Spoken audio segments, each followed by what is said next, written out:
여러분 안녕하세요. 이경직 교수입니다.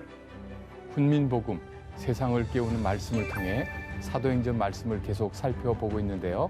오늘도 귀한 세 분 자리해 주셨습니다. 모두 반갑습니다. 안녕하세요. 반갑습니다. 지난 시간에 우리는 드디어 그리스도인들을 박해하던 사울이 다메섹으로 가다가 예수님을 만난 장면을 보았습니다. 근데 만났는데 거기서 만난 순간 딱 끝나버렸어요. 그래서 굉장히 궁금했을 텐데 오늘 이어서 예수님을 어떻게 만났고 어떤 회심을 가졌는지를 살펴보도록 하겠습니다. 사도행전 9장 4절에서 6절부터 시작됩니다. 역시 원석 형제께서 시작하시겠습니다. 땅에 엎드려져 들음에 소리가 있어 이르시되 사울아 사울아 네가 어찌하여 나를 박해하느냐 하시거늘 대답하되 주여 누구시니까 이르시되 나는 네가 박해하는 예수라. 너는 일어나 시내로 들어가라. 네가 행한 것을 내게 이를 자가 있느니라 하시니. 아멘. 아멘. 강렬한 지난 시간에 대낮에 정오에 엄청나게 강렬한 빛을 만났죠. 그런데 그 빛이 정오의 태양보다 더 강했어요. 아주 강했다고요. 그러니 거기에 땅에 엎드러질 수밖에 없었습니다. 그런데 소리가 있었습니다. 지금 엎드려졌으니까 빛은 못 보죠. 네. 근데 귀는 열려 있어요. 이제 소리가 들리는 거예요. 뭐라고 말씀하시냐면 사울아 사울아 내가 어찌하여 나를 박해하느냐. 지금 이 말씀에 하나도 뺄 게 없어요. 제일 먼저 뭐라고 하시냐면 사울아 사울아 이렇게 불렀어요. 성경을 보면 두 번 부르잖아요. 네. 긴박한 상태입니다.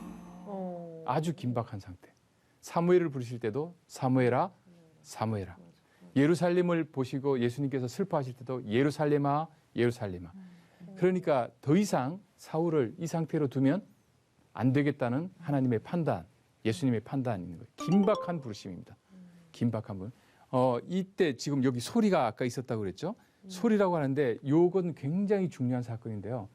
당시 유대인들은 말라기서를 끝으로 하나님께서는 더 이상 직접 음성을 들려주지 않으신다고 생각했어요. 그래서 말라기하고 이제 이게 그 신약이 사이에 중간기라고 해서 한 300~400년간의 기간이 있잖아요.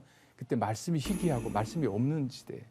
그때는 뭐냐면 구약이 완성된 구약을 선지자들이 해석하거나 풀어주거나 우리로 말하면 목사님 설교하듯이 이렇게 되지 직접 음성을 듣고 직접 성경이 기록될 수 없다고 생각했었습니다. 그런데 바로 그런 훈련을 받고 준비가 되었던 바울이 예수님의 음성을 직접 듣는 겁니다. 사울아 사울아. 고정관념이 와르르 깨어지는 중요한 순간입니다. 그러면 구약에서 선지자에게 하나님이 임하셨던 것처럼 지금 신약에서 그렇죠. 그렇게 이해해도 되나요? 그렇죠. 그래서 하나님께서 바울을 통해서 기록하신 말씀이 우리에게 하나님 말씀으로 성경으로 신약으로 우리에게 있는 것입니다. 그것을 확실히 보여주는 중요한 구절이 지금 4절입니다. 소리가 있었다. 400년 만에. 예. 근데 이런 놀라운 경험을 누가 하고 있어요?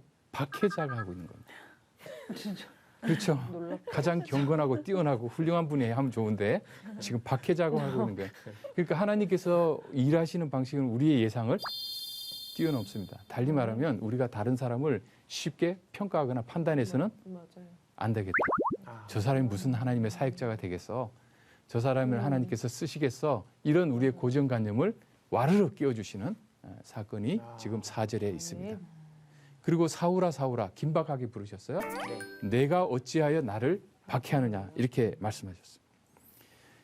강한 빛이 임했고 엎드려서 이 소리를 들었을 때 사울은 전에 깨닫지 못했던 일을 깨달았는데요. 자기는 이때까지 하나님을 위해서 살았다고 생각을 하고 그렇죠. 그렇죠. 열심히. 편안하게 예루살렘에 살아도 되는데 그렇죠. 어떻게 보면 선교적인 마인드를 가지고 그렇죠. 예? 무리해서 지금 다메섹 먼 길에까지 고달프게 와서 하나님의 일을 생각하고 있다고 생각했는데 하나님인 예수님께서 뭐라고요? 나를 박해하고 있다고. 자기는 그리스도인들을 박해하고 있다고 생각했는데 예수님을 박해하고 있다고 이야기를 듣는 겁니다. 충격이 왔겠죠. 예, 충격이 왔습니다.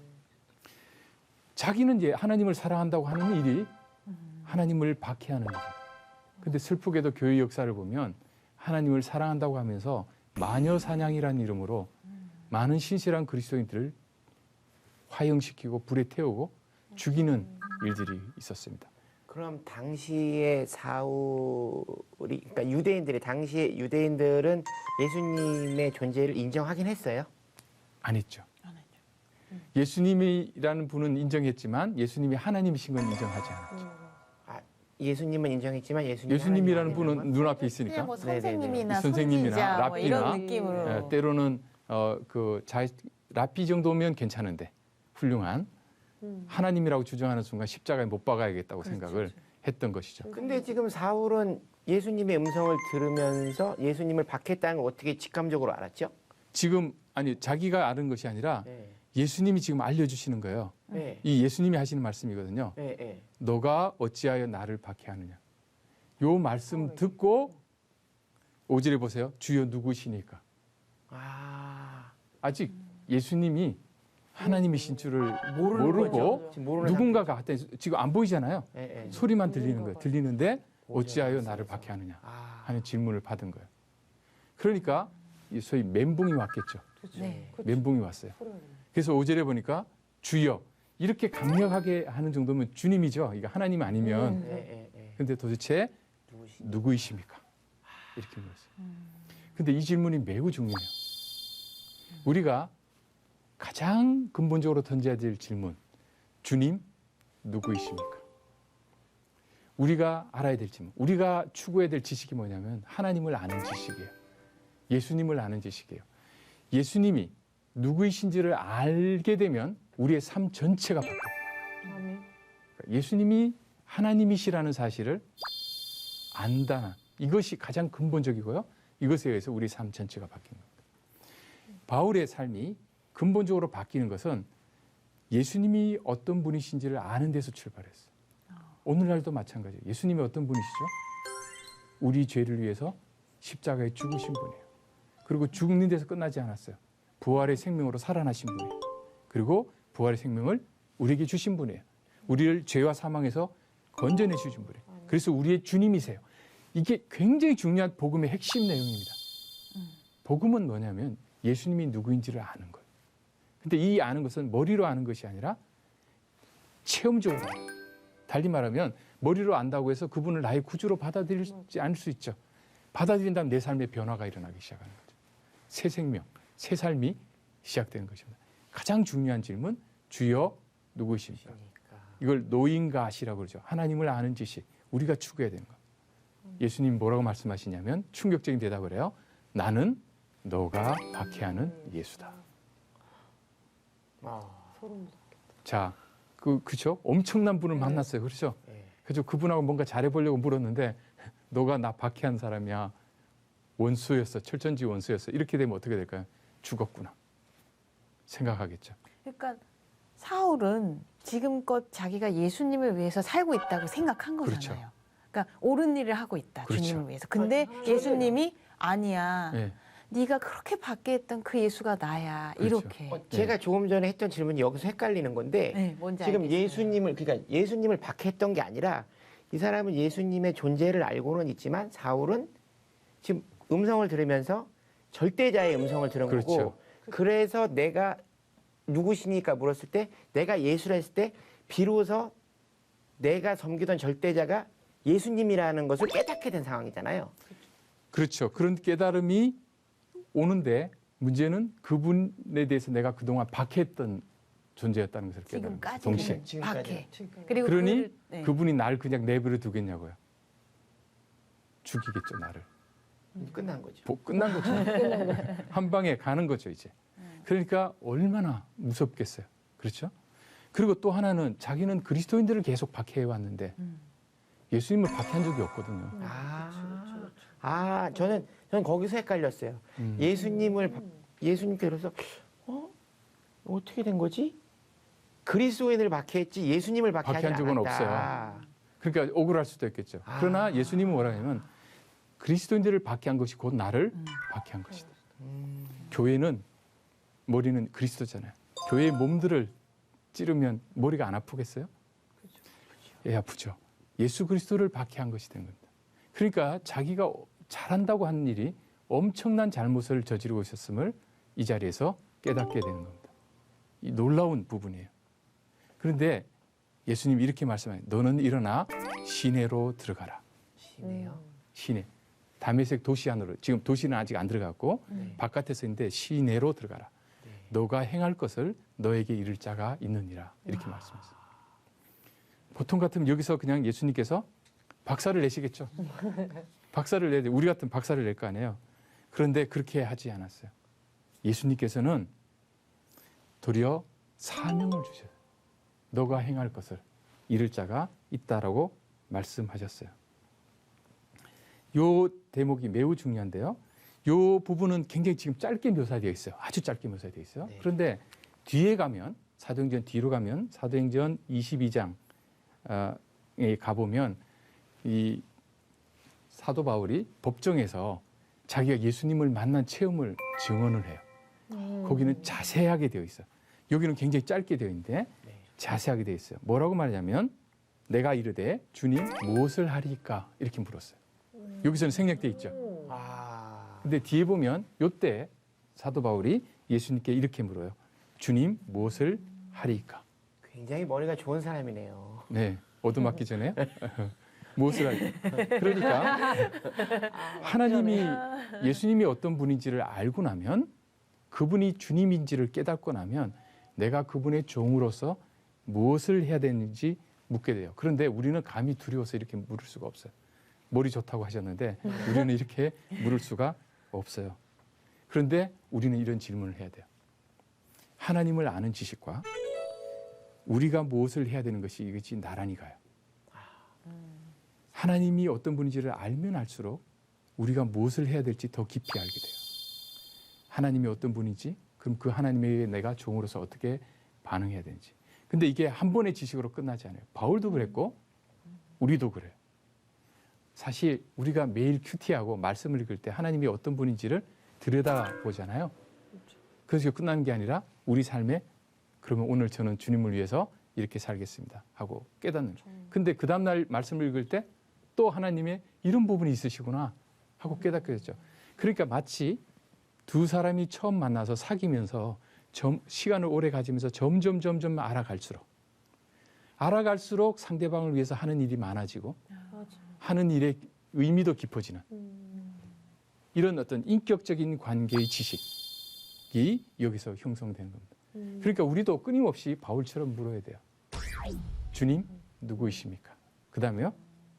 주님 무엇을 하리까? 뭐요? 주님 제가 종으로서 무엇을 하리까? 이 질문이 우리에게 있어야 됩니다. 누구든지 주님을 위해서 무엇을 한다라고 할 때 이것이 깊이를 우리는 예측할 수는 없어요. 4살짜리 또는 5살짜리가 하나님 말씀을 듣고 하나님이 어떤 분인지를 알고 반응하는 것과 40세가 된 사람이 하나님 말씀을 깨닫고 하나님이 어떤 분인지 알고 반응하는 것이 서로 다를 수 있어요. 그래서 내 부모를 공경하라. 이런 말씀에 대해서 5살짜리는 종이 카네이션 하나 어버이날 드리면 되지만 40세는 종이 카네이션 하나로 땡치면 절대 안 됩니다. 큰일 납니다. 큰일 나죠. 왜냐하면 4살, 5살짜리는 어머니가 아버지가 어떤 분인지를 다 몰라요. 그런데 40이 되어서 자식을 키워보면 부모가 어떤 분인지를 더 깊이 알게 돼요. 그러면 더 감사하게 돼요. 이게 우리의 신앙생활의 기본 패턴입니다. 바로 이것을 지금 바울이 보여주고 있습니다. 그리고 바울의 이 질문은 굉장히 개인적입니다. 그 사도행전 22장 10절에 보면 내가 이르되 그래요. 내가. 그 우리는 하나님 앞에서 질문을 할 때 하나님을 알아가는 과정에서 개인적인 관계예요. 그냥 보편적으로 모두가 아는 그런 지식이 아니라 내가 하나님과 아까 말씀드린 인격적인 관계 속에서 알아가는 지식이기 때문에 개인적인. 그러니까 우리는 하나님께서 다른 사람들을 향해서 어떤 뜻을 품고 있냐에 별로 관심 가질 필요가 없어요. 나를 향하신 하나님의 뜻에 좀 관심을 가지면 좋을 것 같아요. 남에 더 관심이 많아요, 우리는. 그렇죠. 어느 네. 성경의 어느 부분인지 기억은 안 나는데 베드로가 그럼 요한은요? 맞아요. 그렇죠. 라고 했을 바로 때 그거예요. 그 너랑 무슨 상관이야? 그렇죠. 바로 그 말씀입니다. 너나 잘해라. 바로 그거예요. 우리는 자꾸 하나님께서 어떻게 하나 그래가지고 비교하고 자꾸 그렇죠. 그러는데 그게 아니라 나를 향하신. 예. 꼭 아이들이 철이 없으면요. 엄마는 누나만 좋아해, 뭐 또 뭐 동생만 이해가 좋아해. 확 되네요. 예, 그러거든요. 그런데 그렇지 않아요. 부모가 첫째와 갖는 관계, 둘째와 갖는 관계 모두 100% 완벽하고 인격적인 관계거든요. 비교할 때 슬픔이 생기기 시작합니다. 각자의 소명이 있는 거예요. 그리고 사도행전 28장 14절에 가면 이렇게 또 묘사하고 있어요. 우리가 다 엎드러지네 내가 소리를 들으니 히브리 말로 이르되 사울아 사울아 내가 어찌하여 나를 박해하느냐. 그다음에 여기 없는 말씀이 나와요. 가시채를 뒷발질하기가 내게 고생이니라 이렇게 말해요. 네. 가시채가 가시죠. 가시가 많을 것 같죠? 예, 가시채는 예전에 그 농사를 지을 때 말이에요. 농부가 소를 이렇게 끌고 가요. 네. 그러면 소가 이 밭고랑을 제대로 가야 되는데 제대로 안 가고 엉뚱한 데 가잖아요. 그러면 그 뒷다리 뒤에 이런 뾰족한 작대기 같은 게, 새꾸챙이 같은 게 있어요. 그걸로 뒷다리를 찔러버려요. 그러니까 이거 찔리지 않으려고 우리는 옛날에 그 말에 채찍질 하듯이 네. 고삐를 당기듯이 뒷다리를 찌르는 거예요. 말 안 들으면. 그러면 소는 말을 들을 수밖에 없어요. 아프니까. 그런데 지금 이때까지 사울이 그리스도인들을 박해하고 예수님을 박해하고 자기 나름대로 열심을 한다고 막 하는 일이 뭐냐면 소가 가야 되는 방향으로 안 가고 엉뚱한 방향으로 가면서 뒤에서 계속 이거 꼬챙이로 뒤에 막 다리에 피가 철철 나는데도 그 짓을 하고 있었다는 거예요. 박해하는 사도 바울의 모습을 적나라하게 보여주는 예수님의 표현입니다. 바울은 소였어요. 예수님은 농부셨어요. 바울은 어리석고 완고했어요. 자기 뜻대로 막 가려고 했어요. 주인에게 순종만 하면 아주 가치 있고 쓸모 있는 소인데 지멋대로 가니까 안 되는 거예요. 와. 하나님께서는 쓰시고 싶으셨던 거예요. 그러니까 찌르는 거예요. 지금 교수님 말씀을 들으니까요. 잘못된 방향의 열심이 얼마나 무서운 일인지를 맞아요. 그렇죠. 지금 깨닫게 됩니다. 잘못 알고 차라리 잘못 알았는데도 열심히 없어서 가만히 있으면 괜찮은데 그러니까 막 달려가면 예. 그렇죠. 목표를 맞아요. 엉뚱한 데로 가면 네. 그래서 이단이 무서운 것 같아요. 그렇죠, 그래서 그렇죠. 더 무서운 것 같아요. 이단이. 이게 그렇습니다. 그래서 예수님은 찌르고 있으셨던 거예요. 그리고 이 찌름의 출발점은 아마 예수님이 돌아가셨을 때, 죽으실 때 거기에 산헤드린 공회가 있었잖아요. 거기에 바울도 앉아 있었을 거예요. 멤버였거든요. 스테반이 죽을 때도 거기에 앉아 있었죠. 발 앞에 네. 엎드려. 이 사람은 겉으로는 열정을 계속 하고 있는데 속으로는 계속 괴로운 거예요, 뭔가. 그런데 그걸 외면하려고 더 열심을 부리죠. 이걸 누르기 위해서 막 더 일에 열중하고 막 이렇게. 그러니까 어떻게 보면 이 시점까지 사도 바울 안에서는 엄청난 갈등이 증폭되어 왔고 이 안에 이 괴로움이 클수록 박해에 더 가속을 붙여왔던 거예요. 예수님은 바로 그것을 지적했던 거예요. 아, 그럼 사도 바울도 갈등이 계속 갈등 아, 속에서. 저는 잘못 생각했네요. 저는 네. 그냥 예수님한테 엎드러져서 이렇게 네. 회심하기 전까지는 네. 그냥 거기에 올인해서 열심히 한 줄 알았어요. 네, 올인해서 열심히 했는데 내면은 내면도 그런 줄 알았어요. 네, 어쩐지 바울이 한마디에 알아듣더라고요. 예수님의 한마디. 그렇죠. 그러니까 본인이 본인에게 계속 질문을 던져왔던 게 아닐까. 그렇죠. 그리고 어떻게 보면 교회 역사를 보면 강력하게 박해했던 사람들 있잖아요. 네. 이 사람들은 내면의 갈등을 하고 있습니다. 어. 예전에 어려운 시절에 뭐 고문하고 이랬던 사람들 있잖아요. 그 사람들 겉으로는 냉혹해 보이지만 속으로는 굉장히 갈등하면서 내가 이 일을 해야 되나 이런 회의감. 근데 그걸 잊으려고 술 먹고 또 그렇게 하고 뭐 이런 이런 일들이 발생하는 겁니다. 근데 이게 사도 바울도 마찬가지였어. 그러니까 어떻게 보면 이 안의 고통, 찌름 이것이 어떻게 보면 복이죠. 그리고 예비를 시켜준 거죠. 그러나 그동안은 피가 철철 나는데도 완고하게 자기 길을 구했는데 주님께서 그를 불쌍히 여기시고 찾아오신 것입니다. 이것이 고생이라고 말씀하셨어요. 그러니까 가시채를 뒷발질하기가 너에게 고생이다. 계속 바울은요 박해하고 있었어요. 그러면 우리는 박해하는 사람을 보면 뭐 무슨 생각이 들어요? 예수님을 박해한 거잖아요. 그럼 때려주고 싶을 거 아니야. 그게 아니라 예수님, 아유, 아유, 얼마나 고생이야. 아유, 사울 얼마나 힘들어. 이런 온유한 마음으로 그동안 사울을 계속 지켜보고 계셨던 겁니다. 이건 우리에게 어떤 교훈을 주냐면 우리도 마찬가지라는 거예요. 우리도 어떤 사람이 교회를 막 대적하고 막 댓글 달고 막 그렇죠? 예, 무슨 개독교 이러면서 막 공격하잖아요. 뭐 이럴 때 어우 저거 손 한번 봐줘야겠다. 이게 아니라 뭐라고요? 가시체를 뒷발질하기가 너에게 참 고생이겠구나. 주님 저 불쌍한 영혼 좀 살려주십시오. 도리어 저런 열정을 가지고 주님을 위해서 일할 수 있도록 쓰임 받게 해달라고 기도해요. 누가 그렇게 했죠? 스데반이 그렇게 기도했죠. 우리가 대해야 될 태도가 바로 그것입니다. 네. 네. 그리고 이때 그 뒤에 그 사도행전 뒤쪽에 26장을 이렇게 보면 그 빛을 봤잖아요. 빛을 봤는데 같이 가던 사람은 소리는 들었는데 빛은 못 봤어요. 하늘로부터 사울에게만 빛이 임했어요. 소리는 같이 들었어요. 흥미롭죠? 그러니까 우리가 뭐 어떤 체험을 할 때 모두가 같이 봐야지만 그건 확실한 체험이라고 생각하는데 꼭 그런 것은 아닙니다. 그런데 사울이 하늘로부터 강한 빛이 왔을 때 반응한 게 눈을 감았어요. 대낮의 정오보다 더 훨씬 강한 빛이 누구였을까요? 예수 그리스도였어요. 근데 예수 그리스도가 나타나셨을 때 그는 눈을 감고 감당을 못한 거죠. 외면했어요. 나중에 다시 눈을 떴는데 볼 수가 없게 됐어요. 눈이 멀었어. 예수님께서 영적인 눈을 못 여니까 육적인 눈도 닫아버리셨습니다. 이게 사울의 상태였습니다. 보세요. 요거를 이제 우리 장희원 아나운서께서 읽어주세요. 같이 가던 사람들은 소리만 듣고 아무도 보지 못하여 말을 못하고 서 있더라.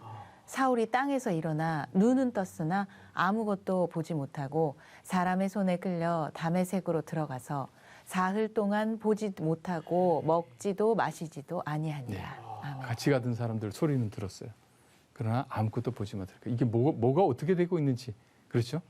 그러나 사울은 빛을 보았어요. 그리고 땅에서 이제 엎드려졌는데 일어나서 눈을 떴지만 아무것도 보지 못했어요. 영적인 눈을 자기가 스스로 닫으니까 하나님께서 육적인 눈도 닫았어요.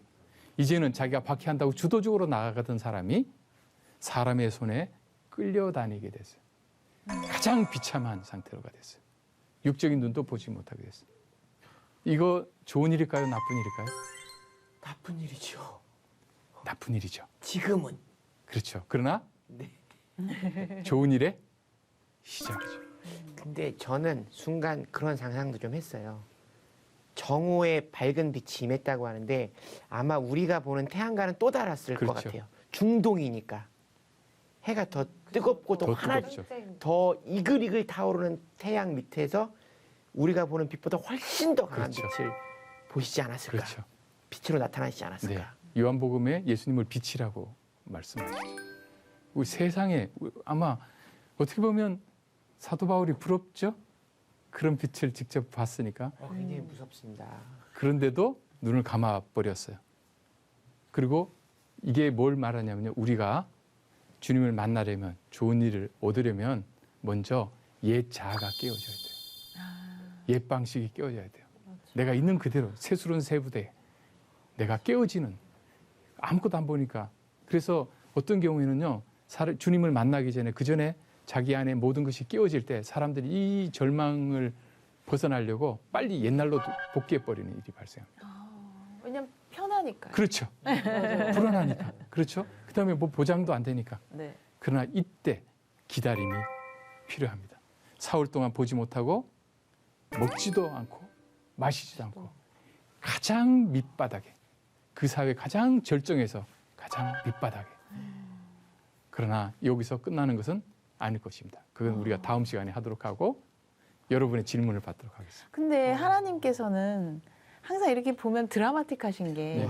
솔직히 한 번에 탁 하실 수 있는데 그 과정과 절차가 굉장히 세부적이고 복잡할 때도 있고 이렇게 어떤 이런 과정을 길게 거치시면서 사울을 다루시는 이유가 뭘까요? 네. 인격적이시죠. 아, 네. 그렇죠. 그리고 우리가 다 감당이 안 되고 또 이 과정에 예? 거쳐야 되는 시간과 우리 또 적응을 해야 되고 묵상하는 시간도 주시고 그런 것이죠.